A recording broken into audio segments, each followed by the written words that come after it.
Are you ready for today's lesson, grade 2 learners? Okay, but before we start, let's have first a review. What was our lesson yesterday? Very good! Our lesson yesterday is all about using personal pronouns. And what are the examples of personal pronouns? Correct! He, they, she, it, and we. Now let's see if you can answer the following. Direction. Replace each cross-out word or group of words with a pronoun in the box. Write your answer in the space provided. Number 1. Our family pray for our safety. What personal pronoun are we going to use instead of our family? Very good. We. Number 2. My mother reminds us to always wash our hands. What personal pronoun are we going to use? She. Correct. Number 3. My father wears mask at work. What personal pronoun are we going to use instead of my father? He. Very good. Number 4. Ella and Gab eat vegetables and fruits. What personal pronoun are we going to use? Very good. They. And number 5. COVID-19 pandemic scares a lot of people. What personal pronoun are we going to use? Very good. It. It scares a lot of people. So I'm glad, class, that all of you can still remember our past lesson yesterday. Now, before we start our lesson, do you know what is near and far? Come, join me as we sing the Near or Far song.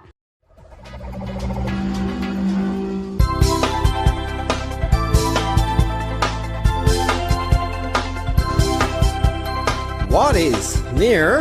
What is far? The dog is near, the moon is far, the house is near, the star is far, the bed is near, the tree is far, the lamp is near, the clock is far. The opposite of near is far.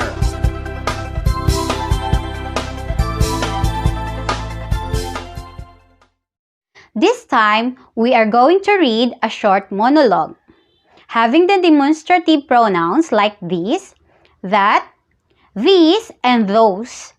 This lesson will also teach you how to introduce the different members of your family. Directions. Read the story. Find out who are the family members of Leah. My family. This is my mother. She works in an office. She washes our clothes and cleans the house. This is my father. He works in a hotel. He takes us to the park. These are my grandparents. They visit us every Christmas and New Year. They also come during our birthdays. This is my family. We love and respect each other. Now let's answer the following questions about monologue that we have read. What is the title of the monologue? Very good. My family. Who are the members of Leah's family? Correct. Mother, father, and grandparents. Where does Leah's mother work? Correct. In an office. How about her father? Very good. In a hotel. What are the pronouns used in the monologue? Correct. This, she, he, they, and we. Very good. Do you love and respect your family? Yes. Why? Because whatever happens, your family won't leave you. They're always there to support, to help, and to love you unconditionally.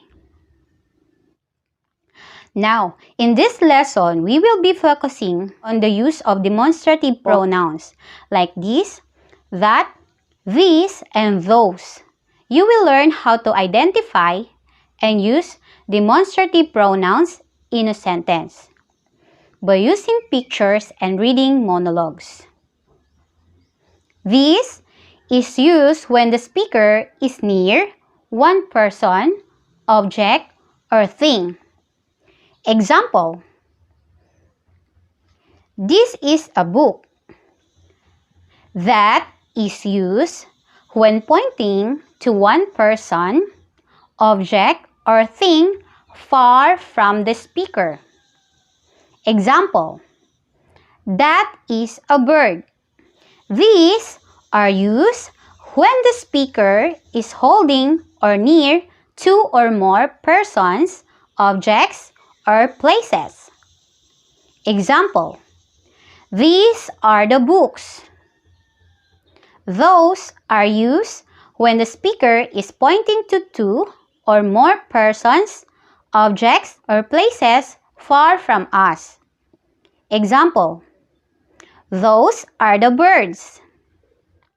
Now, let's answer Activity 1. Directions. Write this is or that is to complete the sentence. Write your answers on the blank. Number 1. Blank a bed. Number 2. Blank a well. Number 3. Blank a bird. Number 4. Blank a cat. And number 5. Blank a net. Now, let's check your answer. Number 1. What is your answer? Correct. This is a bed. And number 2. That is correct. Number 3. What is your answer? Very good. That is. Number 4. This is a cat. And number 5. What is your answer?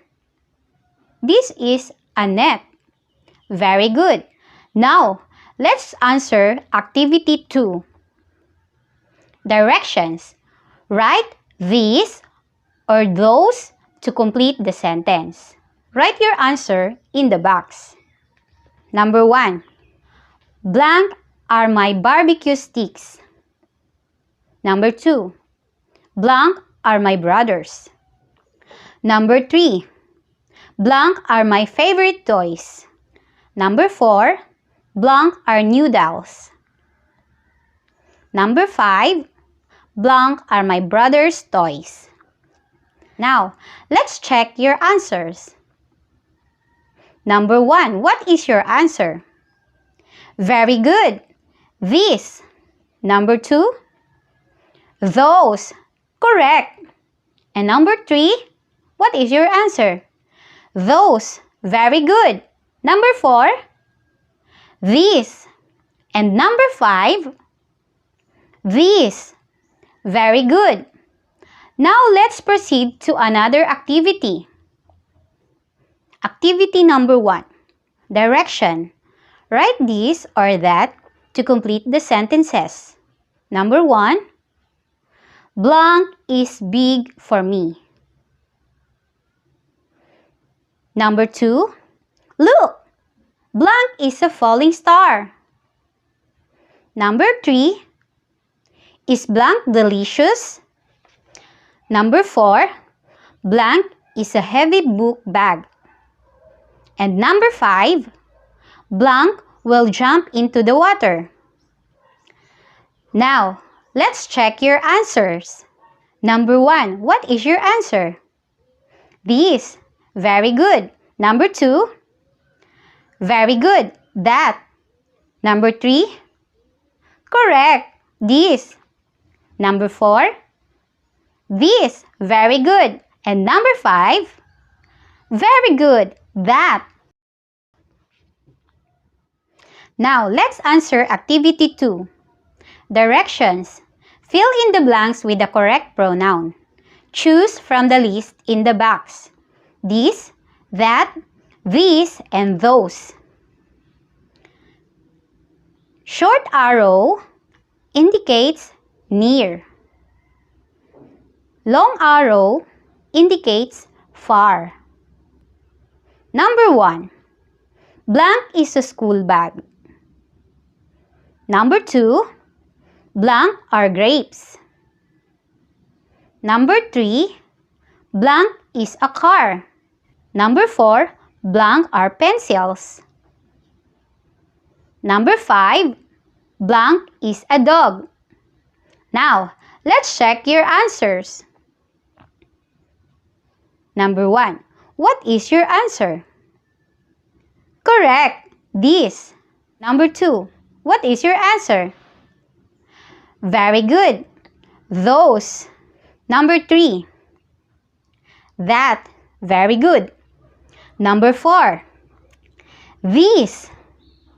Very good. Number 5. Correct, these. Now let's answer activity 3. Direction. Identify the demonstrative pronouns used in the sentences. Write your answers on the space provided. Number 1. This is my family. Number 2. I don't know if those are sweet. Number 3. Can you pass this to them? Number 4. That face mask can protect us. Number 5. These are the pencils I prefer. Now let's check your answer. Number 1. What is your answer? Very good, these. Number 2. Those. Number 3. Very good, these. Number 4. That. And number 5. Excellent, these.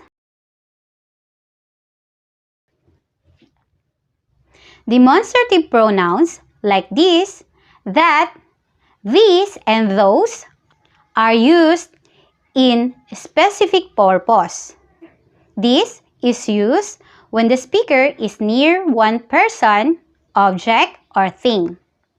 That is used when pointing to one person, object, or thing far from the speaker. These are used when the speaker is holding or near two or more persons, objects, or places. And those are used when the speaker is pointing to two or more persons, objects, or places far from us. Did you understand our lesson today? Let's find out by answering the following questions. Direction. Complete the sentences with this, that, these, or those. Write your answer on the spaces provided for. Number 1. Blank is a table. Number 2. Blank are chairs. Number 3. Blank is a bag. Number 4. Blank is a bike. And number 5. Blank are plants. Now, let's check your answers. Number 1. What is your answer? Correct. This is a table. Number 2. Correct. These are chairs. Number 3. Very good. That is a bag. Number 4. Correct! This is a bike. And number 5, excellent! Those are plants. Congratulations! This is the end of our lesson. But before we end, here is your last homework for today. Direction. Write this, that, those, and these to complete the sentences. Use the pictures to guide you. Write your answers on the space provided. Number 1. Are blank yours? Number 2. Blank are from my grandfather. Number 3. Are blank on top of the shelf yours? Number 4. Oh, blank are my sister's dolls. And number 5. Blank are small cars. And that is the end of our lesson. Thank you and see you again next time. Bye!